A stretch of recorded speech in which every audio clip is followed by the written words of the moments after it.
4월 7일 월요일 민수기 11장 1절부터 9절입니다.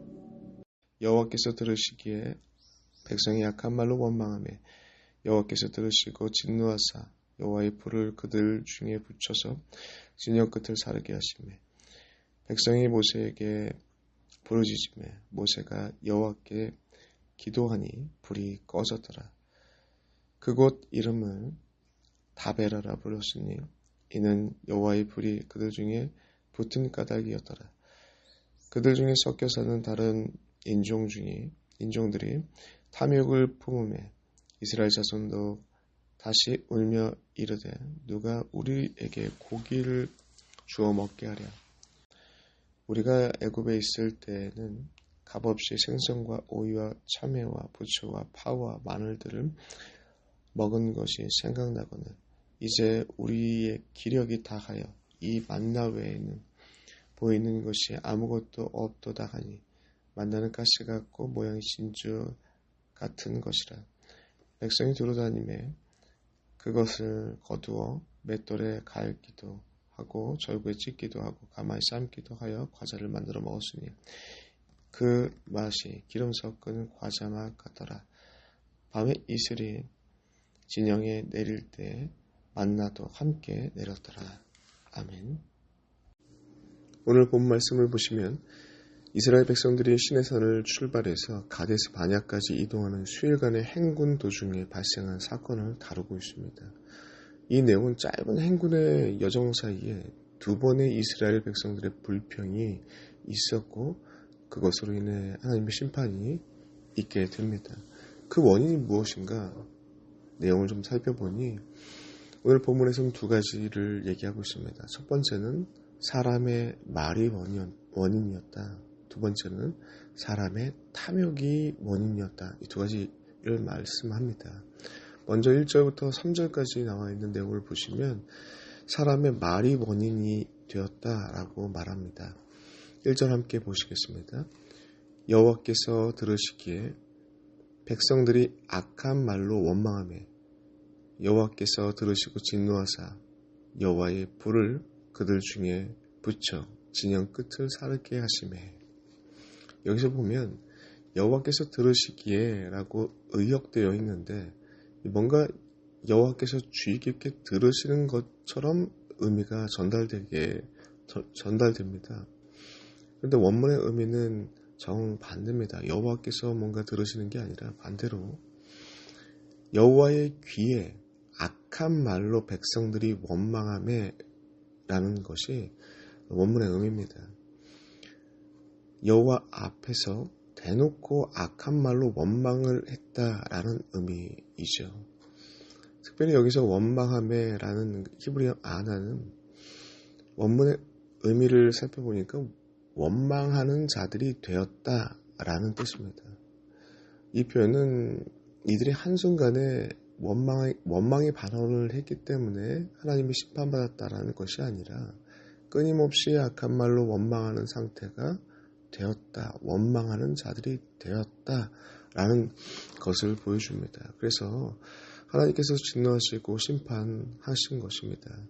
정리해보자면 이스라엘 백성들이 그동안 받았던 수많은 기적과 은혜와 감사의 내용들을 순식간에 잊어버리고 짧은 행군 여정 가운데 힘듦이 찾아오니까 그 모든 것을 버려버리고 여호와의 귀 앞에 여호와의 목전에 대놓고 악한 말로 원망했다. 그것이 개인적으로 끝난 것이 아니라 민족 전체로 전파되어서 민족 전체가 원망하는 자들이 되었다라는 것이 오늘 본문의 내용이죠. 그 결과 하나님의 진노의 대상이 되었고 심판을 받게 되었습니다. 사랑하는 성도 여러분들, 우리가 공동체를 이루면서 살 때 이 사람의 말은 정말 중요합니다. 정말 잘 사용돼야 됩니다. 잠언 18장 21절을 보시면 사람이 죽고 사는 것이 혀의 권세에 있다고 말씀합니다. 야고보서 3장은 이 사람의 혀가 사람의 말이 배를 움직이는 키와 같다라고 하면서 인생을 좌우하는 것이 이 말에 달려있다라고 말합니다. 그리고 3장 6절은 특별히 혀는 곧 불이라고 얘기합니다. 불의 세계라. 혀는 우리 지체 중에서 온몸을 더럽히고 삶의 수레바퀴를 불사르나니 그 살아나는 것이 지옥불에서 나느니라 라고 말합니다. 이스라엘 백성들이 편하게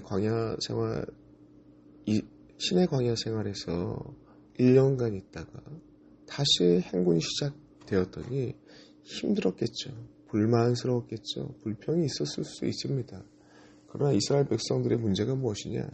그 부정적이고 악한 말들을 믿음이라는 걸음종이에 하나님의 은혜를 경험했던 그 걸음종이에 거르지 않고 너도 나도 꺼내면서 여호와의 귀에 여호와의 목전에 공개적으로 드러내기 시작했다는 것이죠.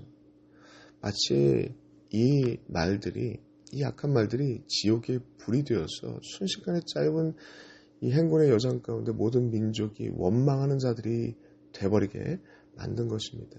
말의 강력한 전파력과 전염성을 보여주고 있는 것이죠. 사람을 살리기도 하고 말은 사람을 살리기도 하고 죽이기도 합니다. 말은 공동체를 살리기도 하고 죽이기도 합니다. 이 교훈의 말씀을 잊지 마시기 바랍니다. 두 번째는 탐욕입니다. 4절부터 나와 있는 내용을 보시면요. 그들 중에 섞여 사는 다른 인종이 탐욕을 품음에라고 되어 있습니다. 여기서 그들 중에 섞여 사는 다른 민족은 출애굽기 12장 38절을 보시면 수많은 잡족들이 출애굽할 때 동참했다라고 되어 있는데 그들을 얘기하는 것이죠. 이들은 기존 유대인들에 비해서 신앙적으로나 민족적으로나 연대의식이 부족했을 것입니다. 그리고 조금만 어려운 상황이 처해지면 쉽게 불평합니다. 불만합니다. 그 이야기가 기존의 유대인들에게 영향이 미쳐졌고 유대인도 똑같이 불평하고 불만하게 되죠. 그리고 이번에는 탐욕을 품었다고 되어 있습니다. 그들 중에 섞어 사는 다른 인종이 탐욕을 품음에 그랬더니 이스라엘 자손들도 그 영향을 받아서 이 짧은 행군의 여정 가운데 전체가 탐욕에 빠지게 됩니다. 탐욕도 말과 같이 강력한 전파력과 전염성을 가지고 있다는 것을 보여주는 거죠. 여러분이 탐욕에 빠지면 옳고 그름을 제대로 판단하지 못합니다.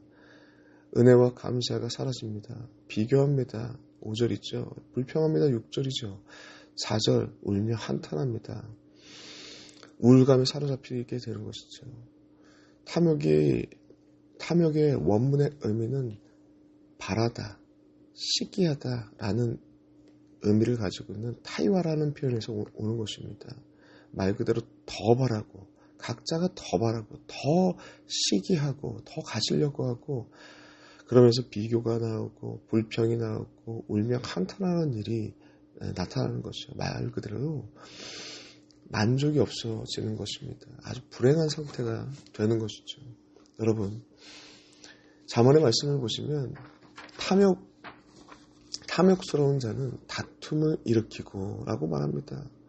탐욕스러운 자는 자기 집, 말 그대로 자기 공동체를 해롭게 한다고 잠언은 말합니다.